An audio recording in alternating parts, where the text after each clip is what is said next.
Brice Just Hands Jones. Yes, sir. Yes, sir. What got you into fighting? What got me into fighting? Shoot. Grew up fighting. You know, that's what got me into it. I was fighting growing up, fighting my brothers, fighting neighborhood kids. Fighting at school. So it kind of got me into it. The mean streets of Paragould. Yeah, the mean streets. Yeah. So you got any good fighting stories? All alleged. All alleged. Yeah, all alleged. Every one of them allegedly happened. Right. Yeah. Get too many lawsuits coming. If what happened back in the 90s happened today, yeah, it'd be a whole different ballgame. Yeah. Yeah. They probably would have locked me up. Think your parents be feeling a little different about things. Yeah. It was a little looser back then, you know? A little more carefree. Yeah. Just duke it out and get over it and then move on. Right. Yeah. So for you specifically, what was it like growing up in Arkansas? And what about Arkansas like influenced your today life? Growing up in Arkansas, I mean, grew up kind of poor, but didn't really feel that poor. Like luckily my mom, she, got a house like as soon as I was born. So, growing up in the same house, until I was 16, 17, made it feel less, like I was poor, but I was really poor. There's a couple of times we went down to the mission to grab some food. So we were definitely poor, but, I think having that stable house made it feel a lot better, as far as that. So growing up wasn't too bad. I didn't go too much without anything. Didn't have a lot of anything. Didn't have like a lot of clothes or a lot of this or that, but still had clothes on my back and food in my belly, and you don't get to be a big boy, eating nothing. So ain't like I grew up starving or anything, but definitely grew up kind of a little less fortunate, but still fortunate in a lot of aspects. So had a pretty good childhood for the most part. Yeah. Besides those alleged fights. I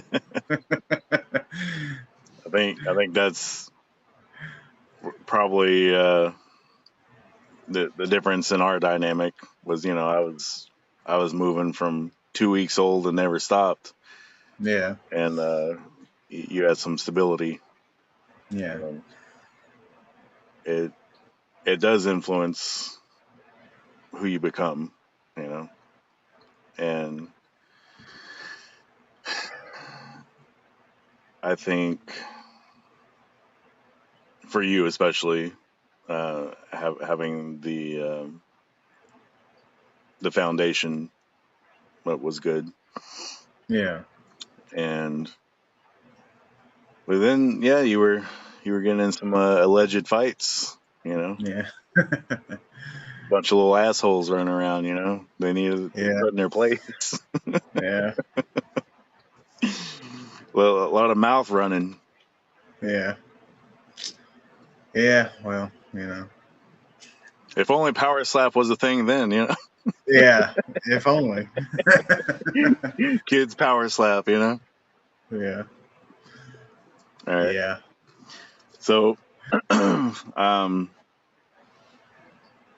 obviously, you don't live in Arkansas now. When did you first have any interest in leaving Arkansas?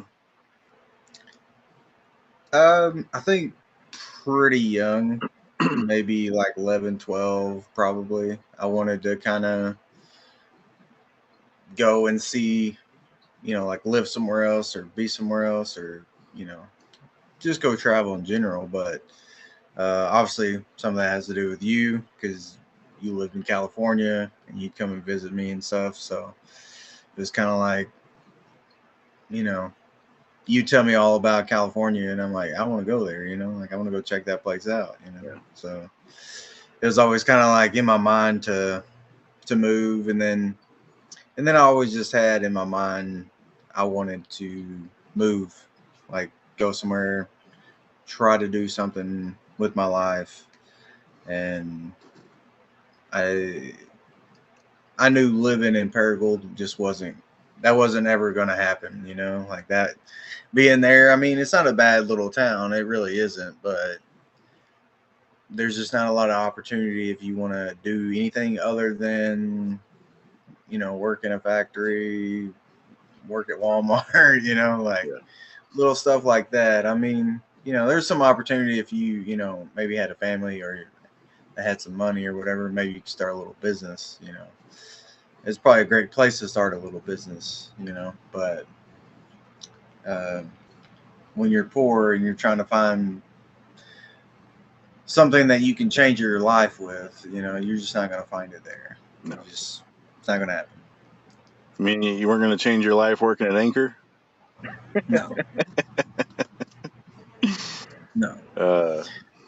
Either there, or remodeling houses with my dad, and like that wasn't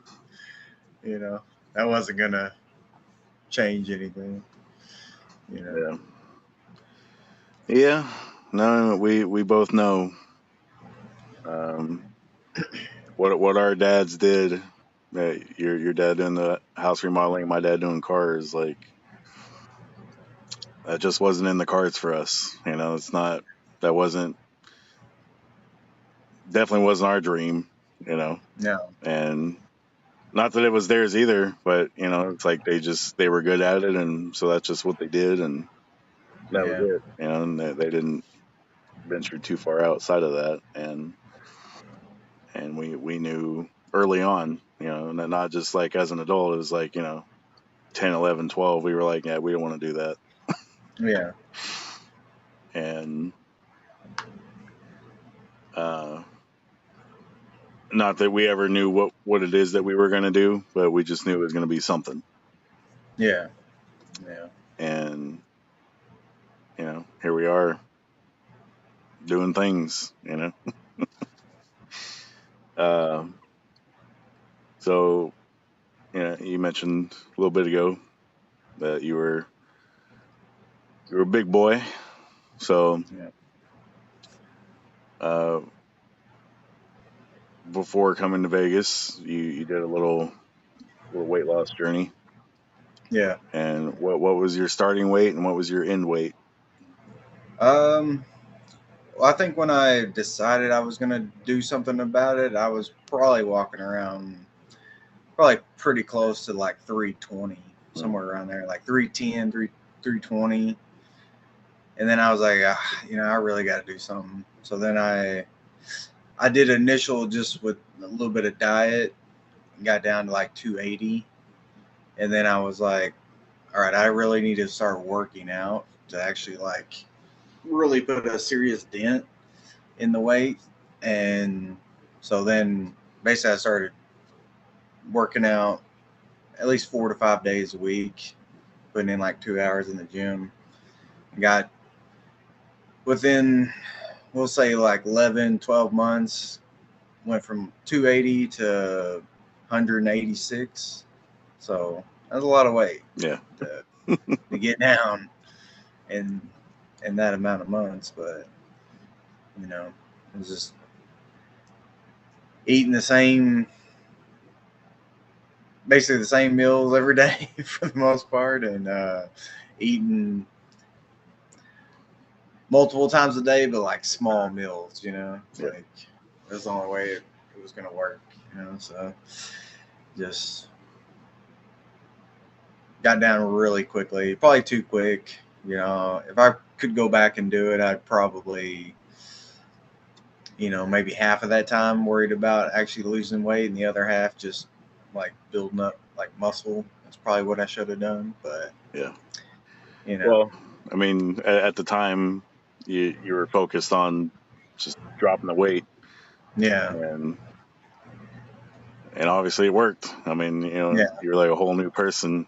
You know, like yeah, well, you were and you weren't. You look like how you did when you were a kid. Like, yeah, yeah, um, yeah, but I mean, it was shocking because like at the time you didn't have a lot of like access, so like you weren't able to like send a lot of pictures and stuff along. yeah, yeah, So it was like the last picture I saw was like you and Kenneth and your mom, and then pretty much the next thing I got was like you and Justin at yeah, wrestling, and then shortly after that you sent me the ones of you in the mirror, and I was just like blinky guy all the way, and I was like, God damn.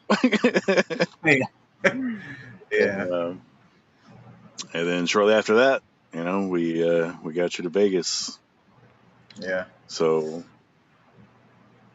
what were you initially, like when you first got there, like what were you wanting to do? What were you wanting to accomplish?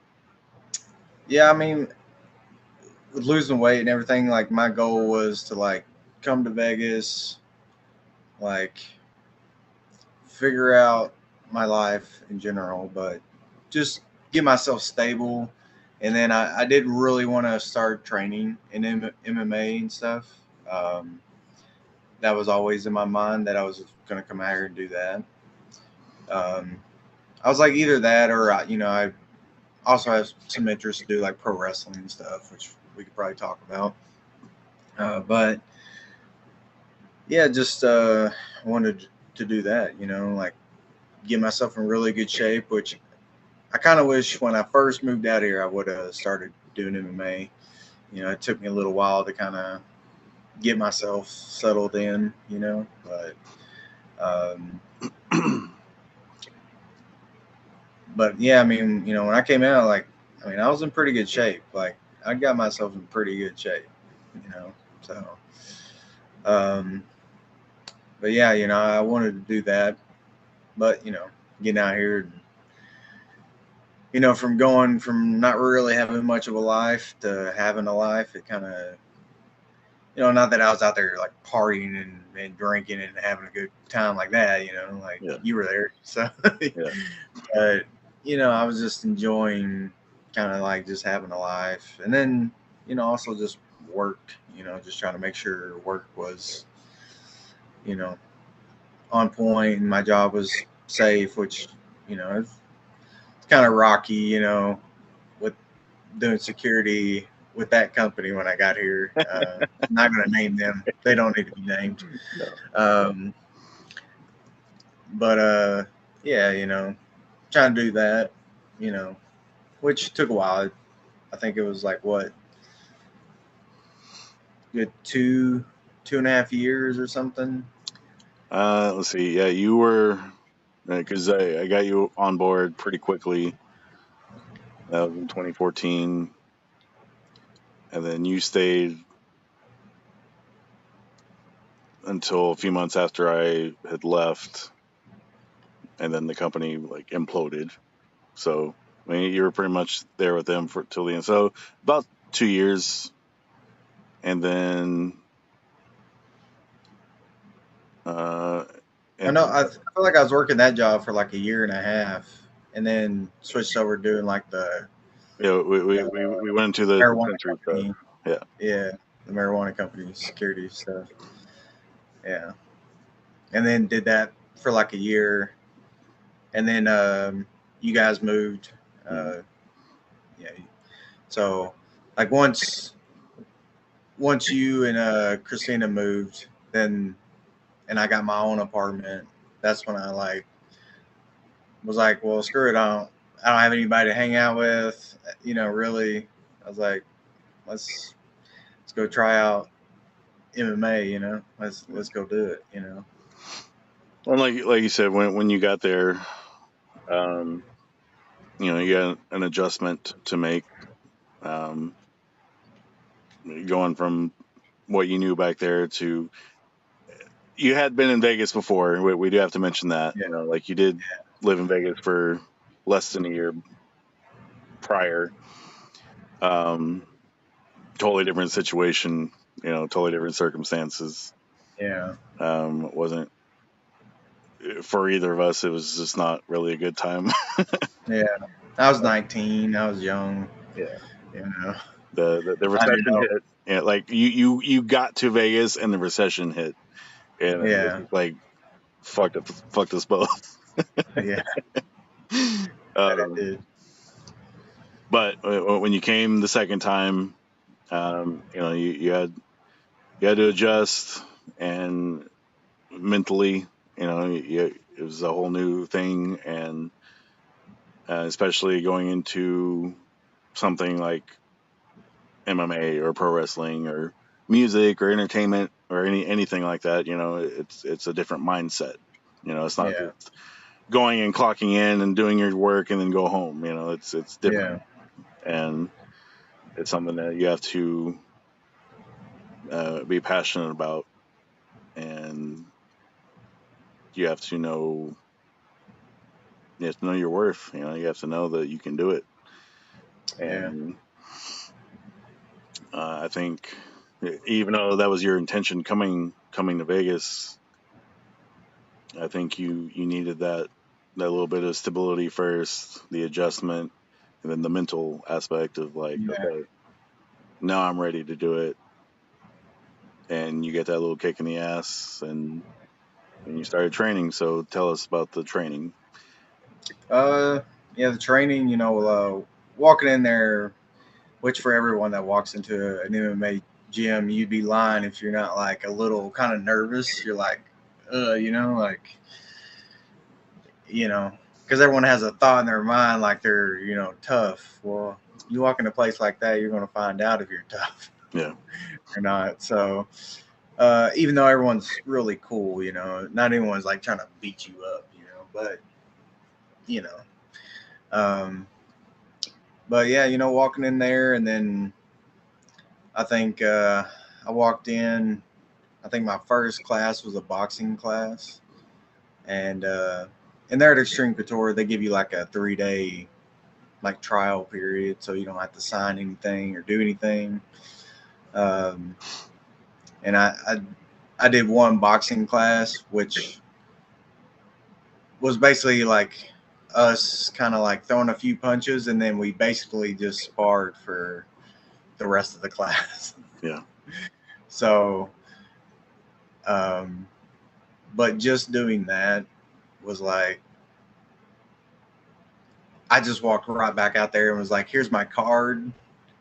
Whatever paperwork I need to sign, I'll sign that. Like I don't need 3 days to figure out, yeah. you know." So, but I did a boxing class, and then, like I said, I went out there and signed everything, gave him my card. Then I did a jiu-jitsu class.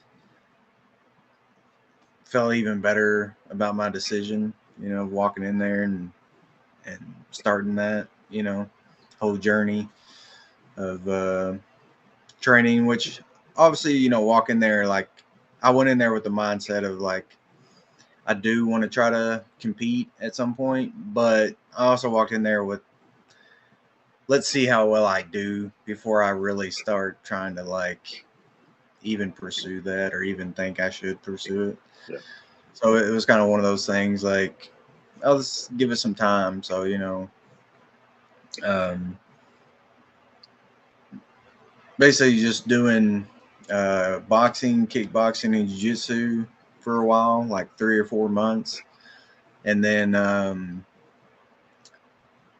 think I was walking by and like Ryan Couture, who owns the gym now, he was the MMA coach. So he ran the open MMA classes, and I was walking by and he'd seen me in there a lot, you know, over those few months. And I was like, yeah, I need to try out that class next, you know. And he was like, yeah, you jump in here, man. So I think the next week I started taking the MMA classes and started doing those regularly.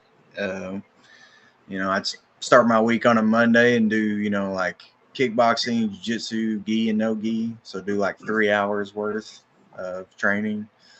And then on Tuesday, uh, I think I would do boxing, and then I would do MMA, and then basically just cycle that all the way till Friday. Just keep rinsing and repeating that. Um, and it just kind of like hooked me. And after like a year, it was a little over a year of training there. They had um, like the amateur tryouts coming up, and I was like, all right, well, let's see if I can, you know, make it on this team. If I can make it on the team, then maybe I should pursue it. If I can't, then maybe I need to pick something not like MMA, but like either boxing or pick kickboxing or something to try to do instead of MMA. Because I was pretty good at my stand up as far as like kickboxing, and I was pretty good at jiu-jitsu and stuff too. I wasn't like the best wrestler. I couldn't really take anybody down or nothing, but you know, I was pretty good. You know, I was decent for starting the whole thing at like 28, almost 29. Yeah. You know, and then basically at 30 trying out for an MMA team, which, you know, I did make the team, which was a very hard process because I pulled my calf muscle. So like one of my, I think it was my left leg, I could not even move that leg at all, hardly. And then 2 seconds in, some dude just throws the worst leg kick of all time, just straight to the front of my knee. Like he like sidestepped, did like a Mortal Kombat type fucking leg kick and just blew my whole knee just straight out. Like sucked. You know, luckily I didn't get like an injury from that, although my leg was pretty fucked up. But yeah, I mean, but made it through it. You know, it was like a, what was it, like a 2 or 3 hour thing. It was pretty long. I feel like it was pretty long, but made it on the team, and then I was like, all right, you know, like I guess I'm going to actually try to do this thing, but obviously it didn't quite get there. Yep, right in the middle of everything. You were kind of like rehabbing your leg a little bit. You know, I know you took a little time off to let that do its thing and heal. Yeah, I had to take like, I think I only took a week off. I went back to like training, but I think I ended up having to take like kind of 2 weeks before I actually did like the amateur practices because my knee was just so swollen. But and then just all the blood that was built up when I did put my leg on the mat for the first time, like or put my knee on the mat, all that blood just like bursted and just filled my whole leg. It just ran all the way down to my ankle almost. So it looked pretty gross for a few days after. But. And then not long after, COVID. Yeah, I mean, yeah, on the amateur team, yeah, I made it like 8 months on the amateur team, 8 or 9 months, something like that. Which, you know, I mean, I did pretty well when I was on the team. Like, I didn't feel like I ever just went in the gym and somebody just really just took it to me, you know. I mean, I was a bigger guy and I was older, and a lot of guys didn't realize that I was as old as I was. Yeah. Because they're all like 20. They're all ranging from like 18 to like 23, and I'm 30, you know. And they, you know, they might have looked at me like, "Why ain't you keeping up?" Well, damn, man, I'm 30 years old, man. I'm not some young buck, you know. Like, but I made it on the team for about 8 or 9 months, and then was rolling in a jiu-jitsu class, and some guy was trying to go for like a Kimura or something like that, and he just got frustrated, and he just grabbed right here on my shoulder, like underneath, and just ripped up, and that blew my shoulder out, you know, and yeah, it was a long process to try to get over, because I took like 6 months of just letting it, trying to heal, and like doing some little bit of therapy stuff with like resistance bands and stuff. And I think I came back after like 6 months, and I think it was like my second week back. I went to throw a kick at the bag, and my shoulder here caught this bone that was sticking up, and it ricocheted into my sternum, and pretty sure it cracked like the top part of my sternum, because every time I would put any weight, this bone would like crack back and forth. Yeah. So I'm pretty sure it cracked my sternum, which then I couldn't train for another almost like, I want to say like 7 months or 8 months it took for just to finally be done. You know, I think I went back and trained a little bit here and there, but nothing like I was. No. I did eventually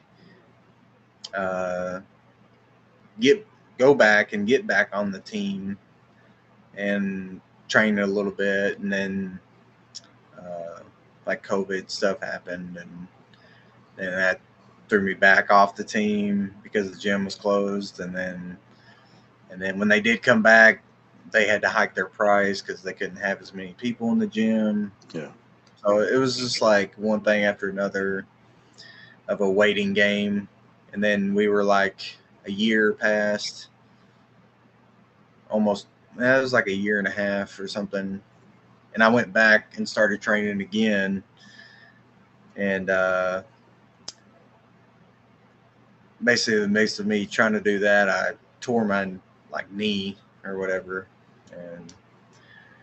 And I was just, well, just, you know. The frustration started kicking in. Yeah. The frustration of it all, really. Yep. You know. It's one big god damn it. Like, yeah. So it's just one thing after another, you know. And then basically more or less just said, I guess I'll just call it, you know, like stop trying to pursue it. I can't remember if I ever went back and trained a little bit more. I know I was going back like on Fridays and stuff. I'd go and train with one of my buddies, Matt. His son would do like a private jiu-jitsu class, and me and him would just train like stand up, more or less, just do like kickboxing. So I just kind of like did that for probably like a few years, just going and doing that on Fridays and stuff. But hadn't been able to get back there and train in a long time, but that day's coming. The day is coming pretty soon.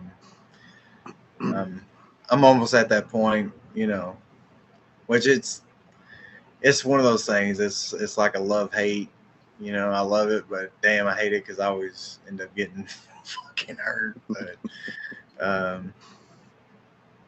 you know, comes with the territory. The soreness of, you know, I didn't get to make that MMA dream happen when I first jumped on the team, because I think if I would have been able to make it all the way to like starting having fights and stuff, like I think by now at least have made it somewhere, you know. I think I could have made it. I don't think I could have made it to the UFC ever, but I think I could have at least made it to like a Bellator or a PFL or something like that. I think I could have made it there. Yeah. Whether I would have had a lot of success, I don't know, but I would at least made it to one of those. You know, I probably would at least knocked out a couple people for sure. But you know. But then something happened. Something popped up. Some new thing. Yeah, some new stuff started coming around. An opportunity So arose. yeah, an opportunity. So I guess with that we could shoot back to basically when they first had the first slap, like world slap competition here in Vegas, and it was ran by like Logan Paul and Arnold Schwarzenegger. That's kind of when it all somewhat started, and end up talking to a dude that did a competition, which now he's in Powerslap, and I'll probably go against him at some point, disturbing the peace. So ended up talking to that guy, and he told me, he was like, hey, I kind of heard that they're looking to make a, you know, like a sports league. And he's like, I heard Dana White's name thrown around. He's like, but who knows, you know, we'll see. So months later, Dana White's making an announcement. Here comes Powerslap, and he's running the first season.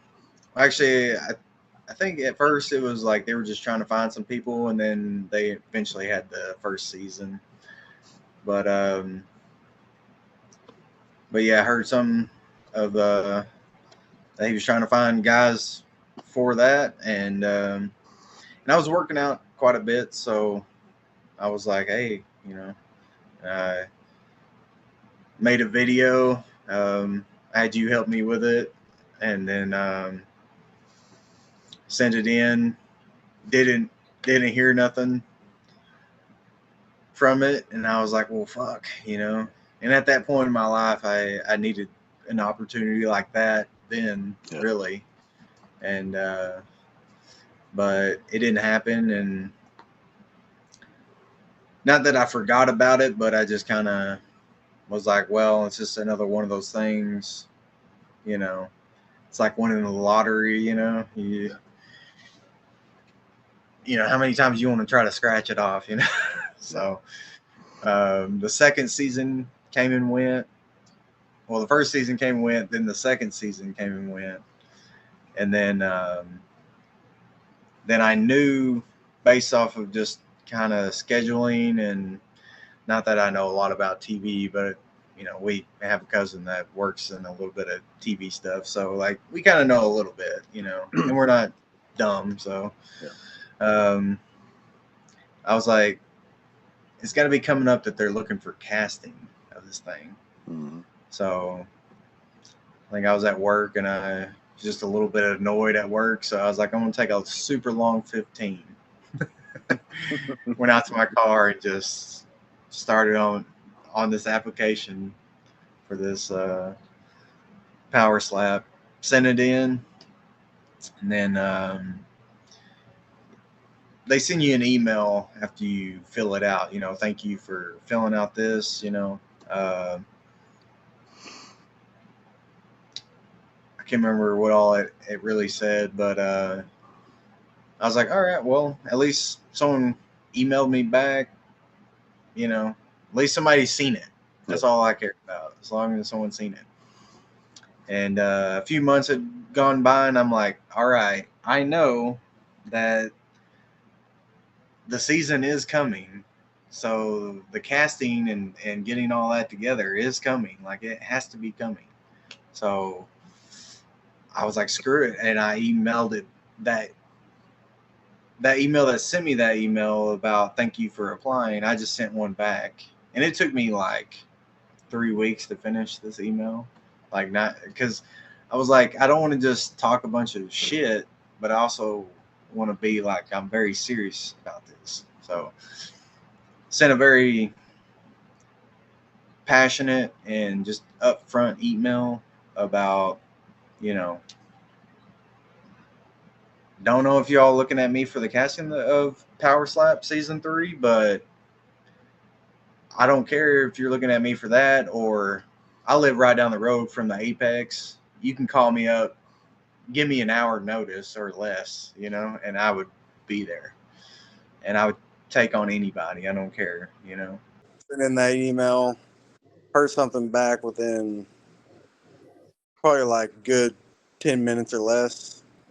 Like, hey, I want to shoot this up to the right person and we'll see what we can do. And I think I waited like 3 days. They hit me with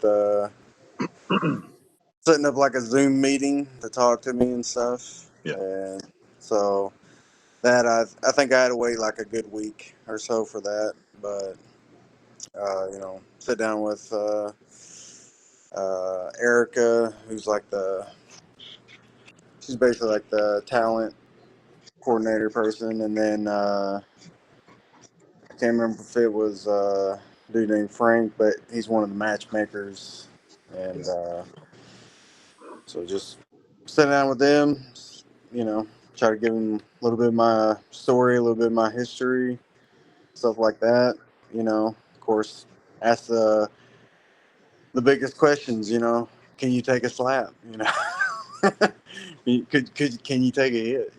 And which growing up with me, I could take a hit. So like I don't know how many steel chairs I've taken over the head, or sheets of drywall, or just random stuff we have found. Trying to break it over my head. So Yeah. always been able to take a decent hit. So, and then if I could hit hard, which I was like, yeah, I mean, I've always been that dude in the gym that if I'm over hitting a bag or hitting pads, someone's gonna do a little looky loo around the corner, like who's that, So, um, they're pretty much like, we're at the end of the line of doing all the picking of who they're going to pick. And they're like, we'll let you know. And that was a long, I think it was like a long 2 weeks I had to wait to hear something, Yeah. And, The whole time you're like, am I but gonna fucking get it? Am I gonna get it? yeah, I was sitting in my car, nights at work, just fingers crossed, just, praying to whoever the hell I got to pray to, I guess. But yeah, they called me up and was like, "Hey, you're in," you know.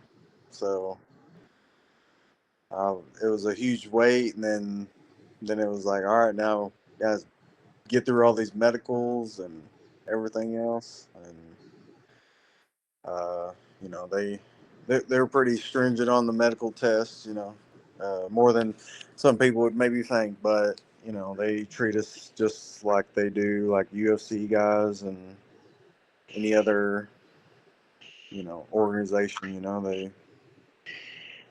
brain scans, blood tests, Yeah. doing the most, bone density tests, to make sure, you don't got anything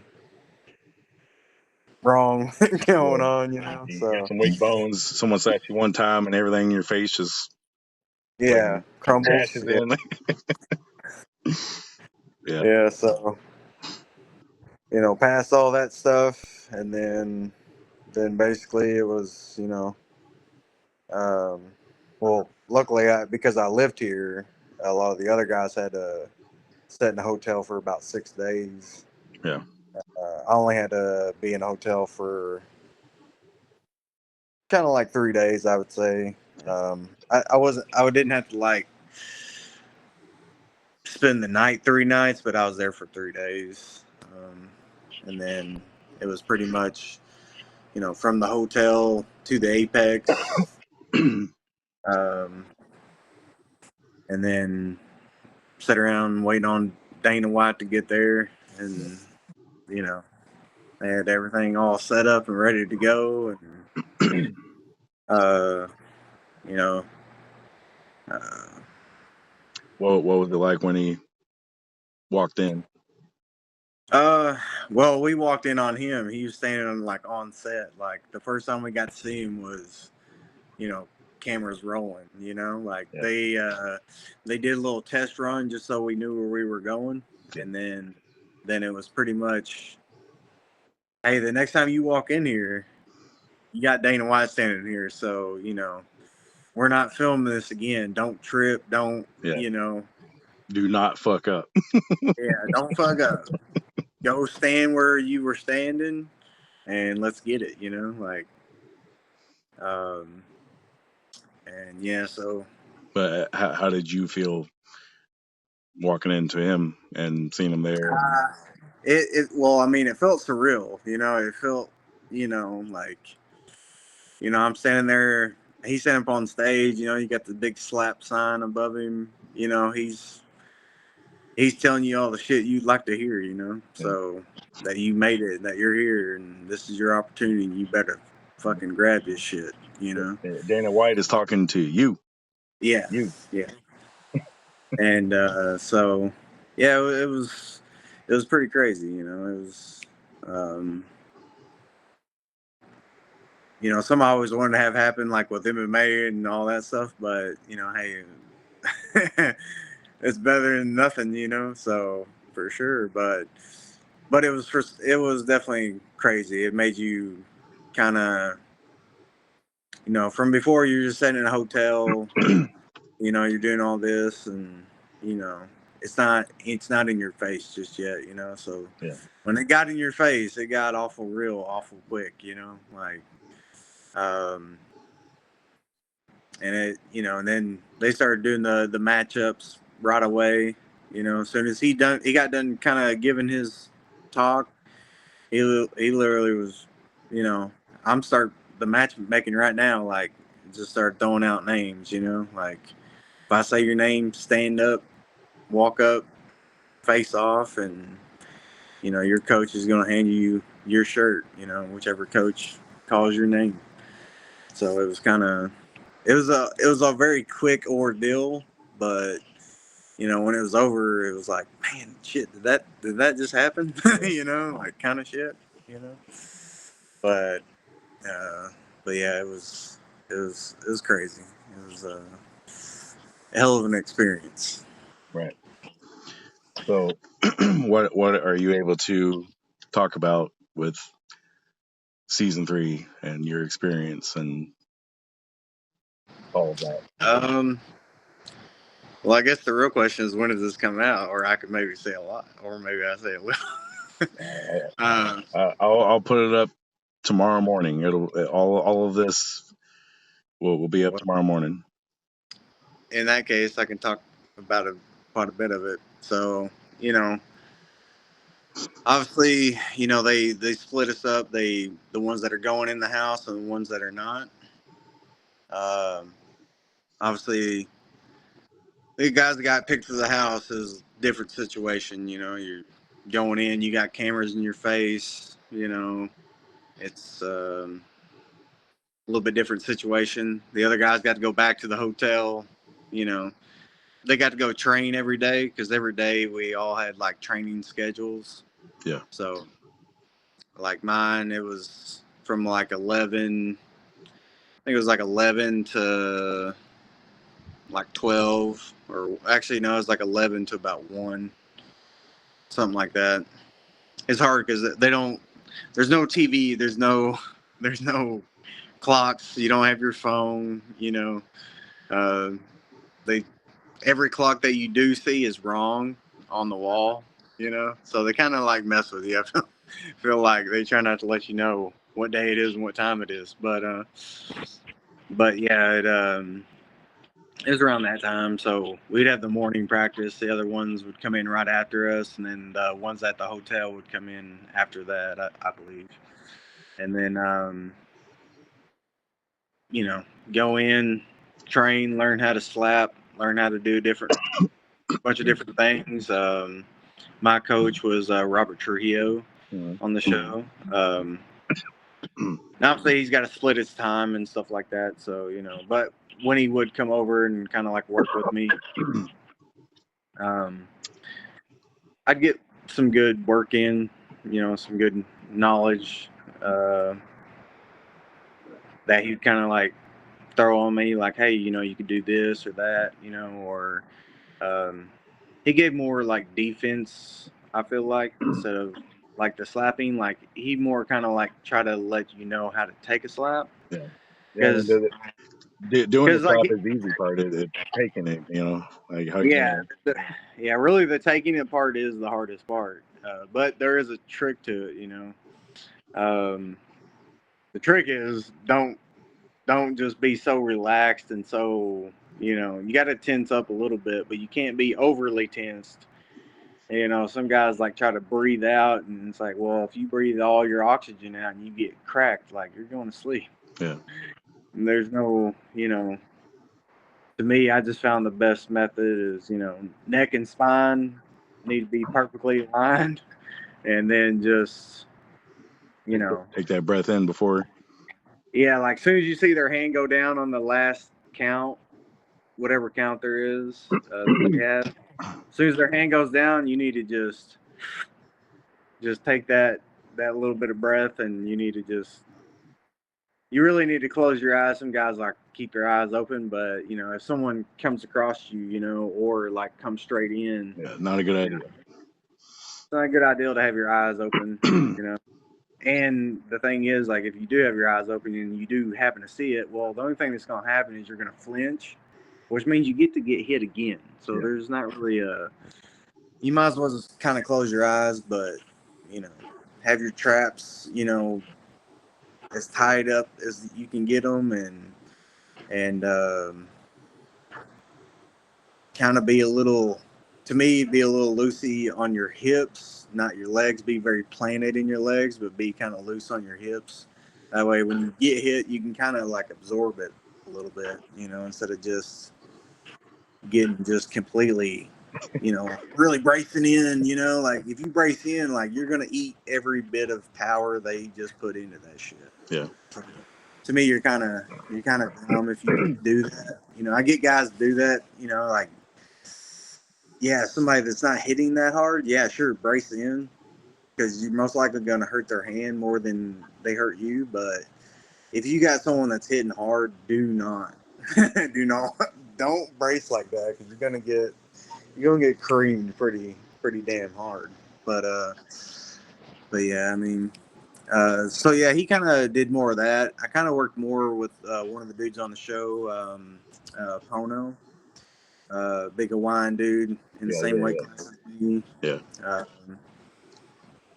He's more the dude that kind of like, because I kind of went in like training and doing the whole thing, like doing the 1, 2, 3 count, normal wind up and everything, which I felt had a lot of power. But he kind of showed me this style where you go on 1, but then you kind of like lean a little bit past them, and then basically use that little bit of extra momentum to come across them. And then I kind of threw in a little bit of like, when I lean and I come over my hip, almost like I'm throwing like a fastball. Yeah. So that kind of generated a lot more power, and he noticed it, and he's like, I think that's the technique. So I basically, learned that technique for a couple days. Can't remember exactly how many days it was. Could have been 3, might have been 6. I don't remember exactly, but worked that technique for a few days, and went up there and did the match, so we can start getting into. But yeah, doing the training definitely helped. Definitely got me more confident about it. I mean, I was already kind of pretty confident that I had a lot of power, but just like adding those little bit of techniques in there, because a lot of people when act like, oh, you're just going up there and slap it. Well, yeah, you can. You can just go up there and do a dumb slap if you like, but guess what? You're probably gonna eat every one of those slaps coming right back at you, because you're not gonna get that person out of there if you don't have any like technique. You gotta have some technique behind it, to really generate everything you got. and to stick within the rules, not lifting up your feet and everything else. We've seen already on the show a lot of dudes lifting their feet, twisting, turning. You know, we had James Sickman, one of the heavyweights with the high slap score. You know, every one of his slaps, feet's up, turning. You know, like, and he got a high score. Even when he did the slap thing, he ate more forearm with that pad than he did his hand. You know, like I got like a low slap score, but I just literally I hit it with just my arm. And that was it. Like I didn't put any weird shit in there. I didn't even really do my technique. One, I had it set up against the wall, so there was nowhere for me to go on this side of me. Yeah. So even if I would have turned, I would have just screamed into the wall. So I just didn't bother to do that. I just kind of I slapped it. I mean, I hit it decently, but you know, I wasn't trying to kill the thing like some of them were doing, but if you had someone actually taking account of the rules, a lot of those slap scores would have been trash. Like most of those slap scores were trash. So Well, it's not like the slap score is the reality of hitting someone anyway. So yeah, no, it's not. You get people very hesitant with you know, hitting somebody too. You know, I got no hesitation, gentlemen. I will fucking cream the fucking. I will fucking hit you with everything I got. I don't give a shit. But yeah, I think some guys may be a little hesitant on swinging, you know, like also, you know, just the placement, you know, like you're swinging as fast as you can and you got a little target, you know, you can only hit from about right here, you know, to basically the jawline. You can't really slap below because it can get called, and you can't really slap above there. So, you know, if that's my hand, yeah, you only have a hand's room, you know, to hit somebody. So I think a lot of it, you know, guys can't generate as much power because they're not precise with their, you know, slap. You know, me, I leading up to it, I was, if anything, that's all I was practicing. Like I knew I could hit hard, so I barely even was like practicing trying to like swing everything into, you know, hitting it. I was more just, can I swing and connect exactly where I want to hit it, you know? So doing that over and over and over, you know, probably did it over 100 times plus, you know? So it's like, I got to a point where I knew I could swing as hard as I can and hit exactly where I wanted to hit, you know? And not have to kind of like hold off on any power or, you know, anything like that. You know, I could just all out, you know? And I also worked on my feet, you know, like making sure that I was planted, you know, never lifting up my feet. Doesn't matter, you know, like I could swing as hard as I want to swing. My feet ain't moving, you know. Like I think there's a lot of guys that did not even work on that at all. Didn't even think about it. You know, it's like it's part of the rule set, gentlemen. You gotta, you know. But I did that for me because I knew how hard I hit, and I knew if I had like a foul and somebody got knocked out, like it's over. You know, my whole dream, my whole journey is over. You know. So I worked on it very diligently. So instead of talking about the matchups and stuff, or your specific match, we'll just talk more about you know, what the future's looking like for old Just Hands Jones. Well, the future, I mean, we still got, you know, well, this episode, my episode airs tonight. So everybody will see how that goes. And then I have another one coming. So, you know, it's, I'll wait until the show, you know, reveals who that person is. But, you know, I mean, I'm in it, man. I got the shirt on, you know. You know. So the future right now is, it's just all kind of coming together. Got to wait for this show to fully air. Is the biggest thing. Once it airs, then yeah, it's gonna be going. Right now it's kind of slow. It feels like I did a thing, but I didn't. Yeah. Because You we're waiting on. You did it, and then you went right back into work and your normal life, and it's like none of it ever happened. Yeah. It's like Yeah. Yeah. So, but I mean, once the show is fully done, yeah, I mean, hopefully things are really going. Yeah. I think they will be, because I personally, I think regardless of how any of the matches go, I think I'm gonna be a serious contender in the heavyweight division. So, like, I don't think there's too many guys that are gonna just stand up there and just eat one from me, and so I see them hopefully putting a rocket ship on my ass, and and if someone just says Powerslap, you're like one of those faces that they think of, like yeah, and then give me a nice belt on the shoulder, But and the new heavyweight Powerslap champion. But since we're going to talk a little bit about my match and stuff, I guess I could tell you like what it was like for me when I was walking out there. It was the day of. It was very kind of surreal, because it was wake up and Today's the I day. could say today's fight day and everything else. Getting to the apex.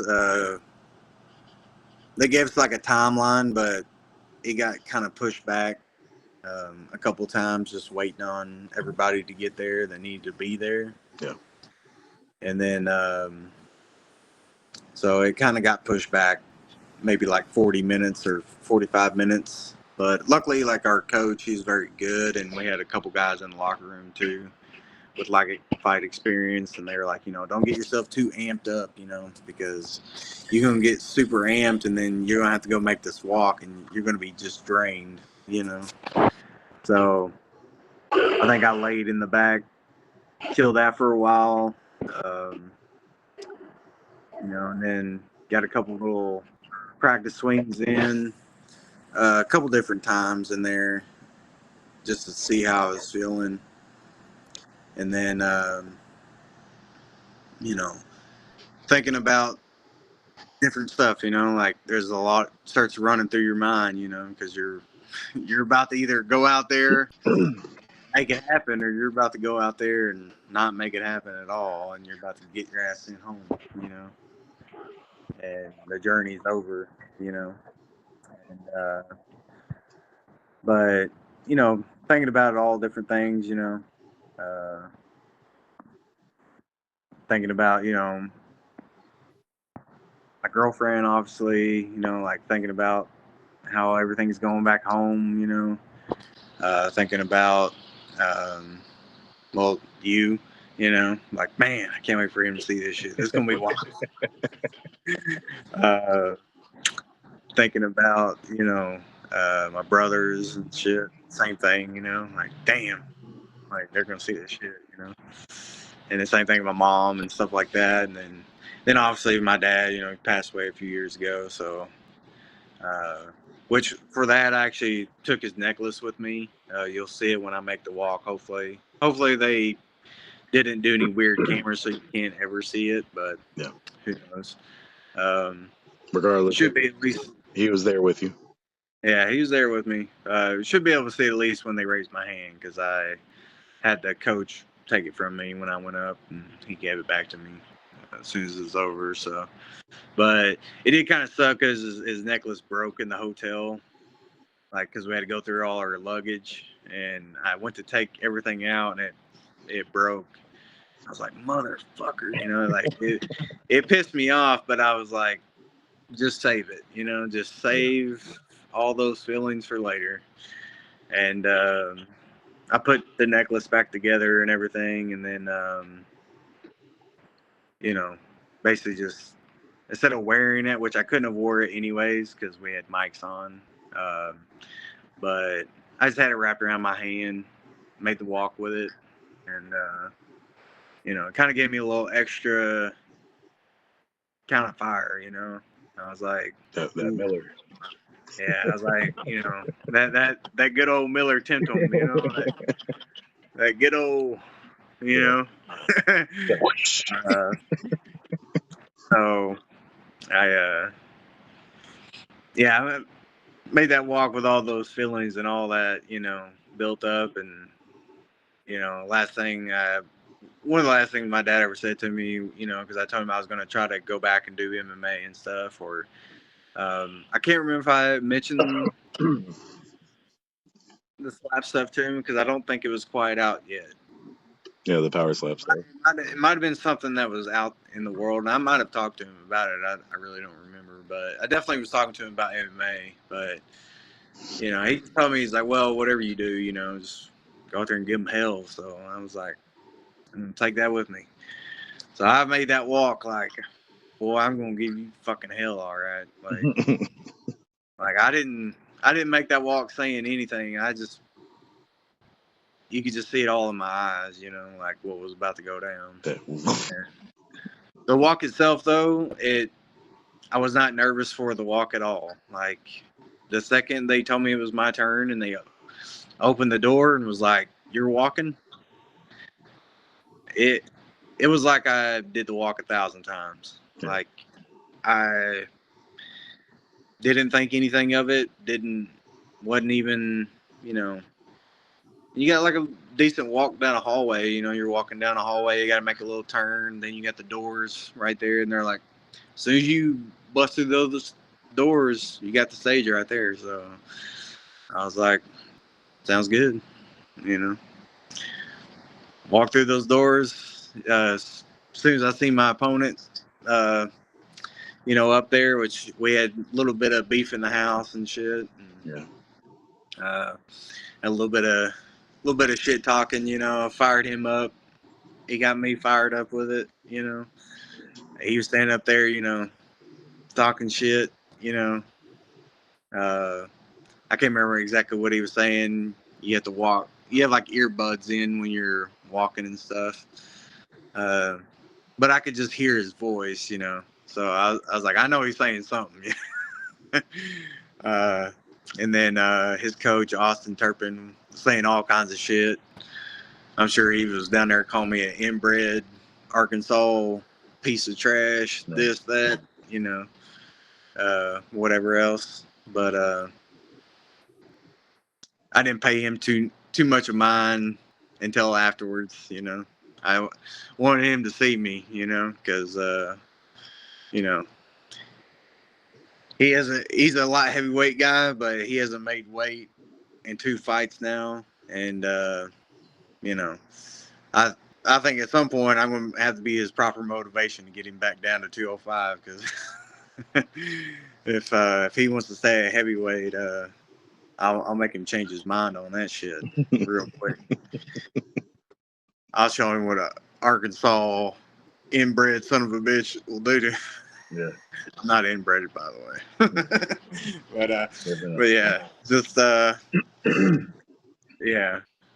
So you know, he was running his mouth, and I definitely shut his mouth up real quick because you know, getting up there and you know, at first it was kind of like I think I was supposed to walk up and just walk straight to the podium, but I kind of like walked up and just kind of like started messing with the chalk a little bit, chalking up my hands a little bit. And then eventually he called me over. So called me over. They let me know I won the toss and that I was going to be striking first. So it was kind of like, Sounds good to me. Which I kind of knew it when I was walking up because he already had the little pool noodle thing or whatever the hell they have to hold behind your back. Yeah. He already had that in his hands. So I was like, even better, you know, it let me walk up them stairs leaving just that much more confident, you know, that I got to hit first, you know. So and then you know, gave my measurement, you know, told him I was gonna strike him on one. And then at first he didn't want me to really hit him. He kind of like stuck his head real far back. And well, now I know what he was trying to do because this one dude named Devin Jenkins was telling everybody this stupid way to brace for a hit. So everybody was doing this weird thing, but he really stuck his head like back. So there was no way for me to really hit him anyways cleanly. So I made the ref. I turned and looked at the ref, made him come over and fix him. So fixed him. You're like, you're gonna just pull no tricky dick shit. Yeah. You're gonna take this. I mean, I almost just said screw it and then just went for it, but I was like, no, I'm not. I was like, I know I'm not gonna get a very good hit with him like that because, like, his head was kind of buried into his shoulders like this, so it was just there was no way I was gonna get like a decent hit. Well, this is bullshit anyway. You know, either you can take a hit or you can't. You know, Yeah. You can't turtle your fucking self in and yeah. oh, he can't hit worth the fuck. Like, well, not when you're doing some bullshit like that, you know. Yeah. Yeah. There was one dude on the show, Angel. He went up against my guy Alex, and he looked like he was up there about to take a shit on stage. The way he was braced up. But yeah. So basically, just made him fix him, and he was like, all right, well, you know, I guess I'm going to actually take this. So he braced up properly, you know, and I think he braced pretty good too. His second fix, he kind of did more how I would have braced if I was him. So he kind of braced himself up better. But I feel like my technique was just, it was on the money, you know. I was able to, you know, hit him with everything I had. So, you know. As soon as I hit him, though, because you know, it's like almost like slow motion, you know. Like I hit him, and it was like slow mo as I came across him, and then as I came back to stand up straight, he was still just standing there, and I was like thinking to myself, I was like, did he just eat that? Jesus Christ, did he just eat that? You know, that's kind of how I first thought of it. I was like, no way did he just eat that and nothing happened, you know? And, but the second I thought that, I seen his eyes roll in the back of his head, and he just, like a fucking tree in the woods, just fucking crumbled, you know? He just fell right over. So,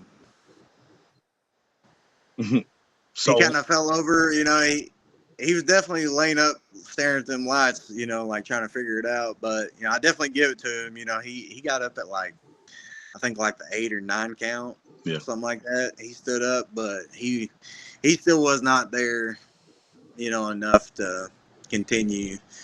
I think he took a couple steps. I can't remember if he fell or not. I was too busy celebrating. But he kind of... Figure a little bit of shit talking. Yeah. Did a little bit of shit talking. Yeah, so he got up and he walked forward, but it was definitely over. Then, you know, is it the no pants guy? Yeah. He dropped his pants, and you know, which I get. I guess maybe you don't want your pants to get in the way of a fight, but still, could have just left them on, you know. What kind of pants you wearing that be getting in the way like that, huh? But well, apparently he said in some interview he was gonna throw some kicks or something. So, you know, you got to take off the pants. But I don't think he wanted to get into a kickboxing match with me. I don't think that would have went well for him either. Just because I probably have a ton of more experience in kickboxing than him. So that wouldn't have went well for him. Right. But with that, you know, getting into a fight in the house, that was never going to happen. You know, even if he would have swung and hit me, I probably still wouldn't have. I probably would have just laughed at him because the opportunity was just way too big, you know. You're not going to throw it away over some bullshit. Yeah. But yeah, you know, going up there and just getting it done like I got it done, it kind of let me know right then, you know, like. You made the right decision? Yeah, I made the right decision, and, you know, and regardless of slap scores or, you know, where they kind of listed me as, you know, trust me, I got more than what people they probably were trying to put ahead of me, you know, as far as like how far they thought I could go compared to these people, you know. Yeah. Because I think they're just going to see, like, technique wise and everything else, I'm already like leaps and bounds above some of these people, you know. Like, And that's not shit talking. That's just like what it is, right? It's just... yeah, it's not shit talking, and, you know, most of the dudes I like, you know, I like them all, and, you know, hopefully one day can train with them and maybe help them do a few things, you know. But I just know that the time and the attention to detail that I put into it, getting to the competition, was not the same that they put into it. Yeah. You know, a lot of them didn't ever watch Powerslap. There was a couple of them never even seen but maybe one match. You know, they had no idea really what it was about, you know, really. Me, I was watching matches, studying guys, you know, and then when I started working with my guy, Matt White, you know, we broke it down. You know, every time I did a slap or anytime I did anything, like, I would slowly break that down and figure out how could I make that a better movement, or, you know, or whatever, to get more power into each one of my strikes, you know. So, right. And then just like I said, always just working precision, you know. Doesn't matter what I figure out that I can hit super hard. If I can't land it, then what's the point? I can't land it, you know. So, and I did the show just with my right hand, but actually my left hand, and I did the power cube and the slap score thing. I think the slap score they have is, I think, from my left hand. It's not even from my right hand. It's not even the one that I hit him with, you know. So that was actually lower than my left hand. Right. So if you want to go by slap scores, then good luck, you know, because I think the proof is in the pudding when it comes to the, you know, when you watch the match and see it all go down, you know. So I don't think the score really means anything. No. Some guys really putting a lot of faith into it and really, you know, acting like that's going to be the saving grace of their whole slap career or whatever, you know. But good luck with if that's what you think is going to get you there, because mine is that I know I have a lot of power and I have a lot of technique, and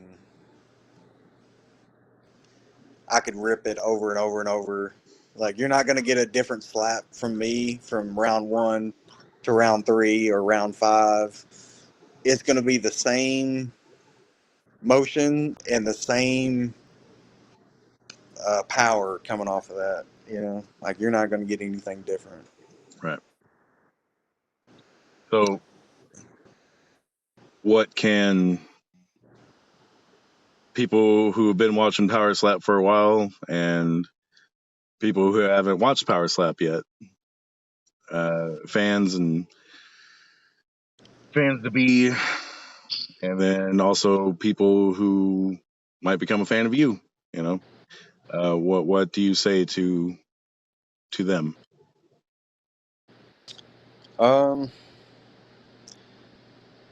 if you want to see some great knockouts, you want to always look my name up first, because I think that's what you're going to get from me, most of the time. So, and yeah, the rest of it is,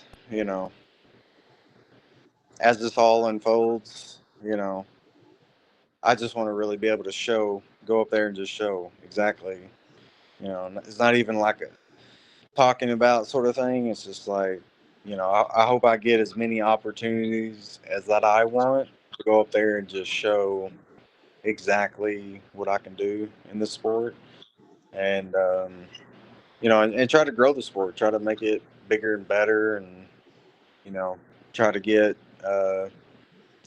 there's a couple guys already in the sport trying to make a program.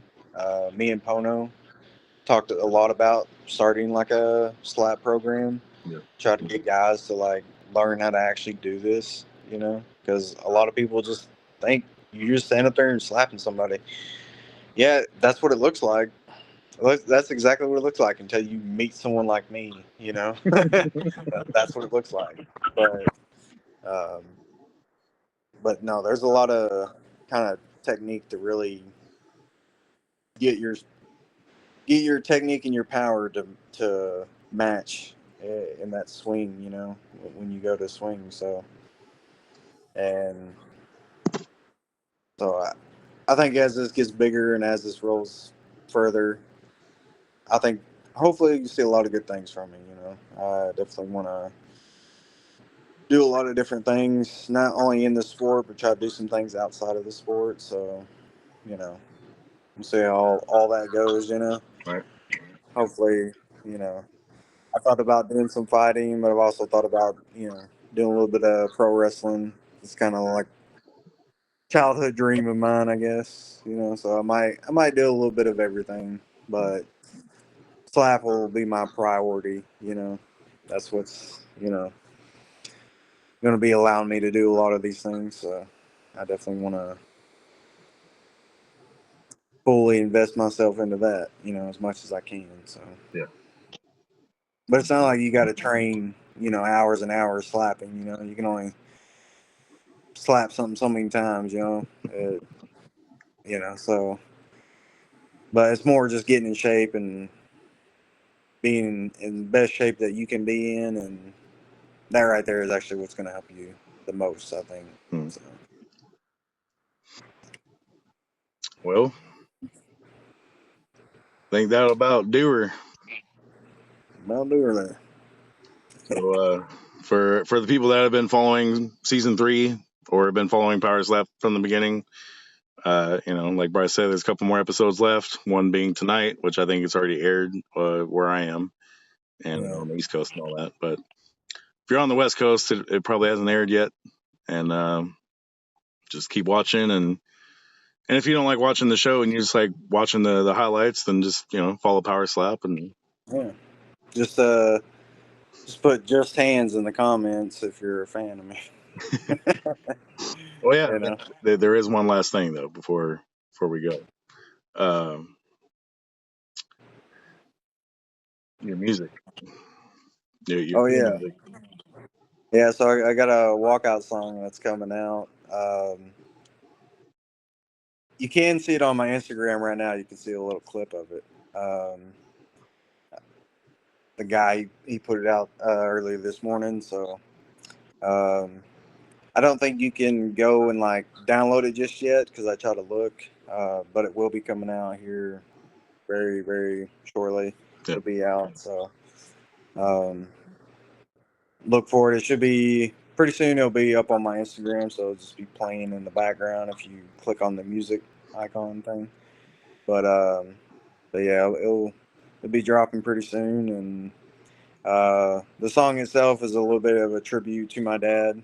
So a lot of people might hear it and be like, what is that? Well, it's because we're partly Native American. So, you know, got some Native American and some stuff like that in the music. So a little bit of a tribute to him uh, in the song and stuff like that. So hopefully everybody enjoys it, and it gets me pretty hyped. So hopefully, you know, everybody else gets hyped when I'm walking out to it. All right, then. So, like we said, watch the show or watch the highlights, whatever you like. Follow Brice JustHands Jones, which is on Facebook, Instagram, TikTok, whatever. Whatever your poison is, pick it, you know. And of course, Powerslap. And